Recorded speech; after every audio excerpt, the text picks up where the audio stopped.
Patty Hearst was at home. The lights were off, a radio played, and her fiancé was talking. Everything felt quiet and safe until a loud blast came. The door smashed open.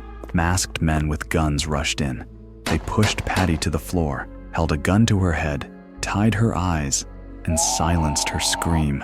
In minutes, her world changed forever. She did not know where she was. Days and nights mixed together. She sat in a dark room, hungry, alone, and scared. Voices from a speaker filled the silence. The system lies. Your family only cares about your name. Your true self can live only with us. At first, Patty tried to block the sounds, but there were no other voices. A lonely mind reaches for any sound. Repetition changes thoughts. The brain tries to understand danger, and understanding can feel like empathy. Empathy becomes a bond, and a bond can become surrender. Days passed, maybe weeks, maybe months. When her blindfold came off, her eyes were open, but her stare was empty.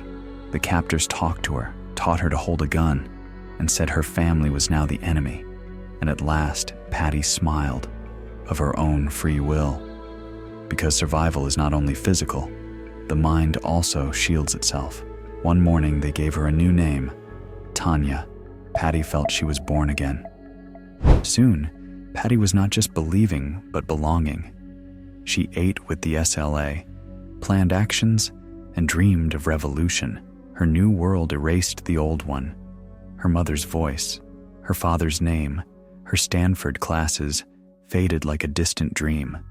Only her new identity and the group's cause felt real. In April 1974, a bank camera in California caught a clear scene. A young woman with a rifle shouted, "Everyone get down! This is a revolution!" The woman was Patty. America watched in shock. A rich heiress had become an armed rebel. Or maybe her mind had made her believe so. After the robbery, Patty became a wanted criminal and the center of a national debate. Newspapers called her a traitor. TV shows argued, was she a true believer or a brainwashed victim? The images burned into the public mind. When police caught her, Patty said she was Tanya. She fought the officers and refused to see her family. In court, people split, betrayal or brainwashing. Her lawyers spoke of Stockholm Syndrome. Prosecutors said she chose her path. Through the trial, Patty stayed calm. Her voice was steady. Her eyes never looked away. Some jurors thought she truly joined the group. The defense pointed to dissociation, traumatic bonding, and mental survival. A gun had threatened her body, but the real bullet hit her mind. She was sentenced to 6 years, later reduced, and finally freed by a presidential pardon. Outside prison, she was neither clear victim nor hero. She was a riddle. Everyone gave her a different meaning. Stockholm Syndrome began in 1973 during a bank robbery in Stockholm, Sweden. Hostages grew close to the robbers and even defended them against the police. Under threat, the mind can form emotional bonds as a way to survive. To understand feels like control, and control helps one stay alive.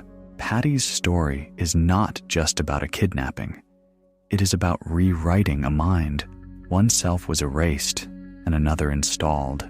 Today, Stockholm Syndrome appears in terror cases, family abuse, cults, and even relationships. The mind can cling to an enemy to survive. But if that bond erases who you are, who is left? Patty walked free. Yet was she truly free? Maybe voices still lived in her head, unseen by us. And you, if your mind protects you by taking you from yourself, would you notice?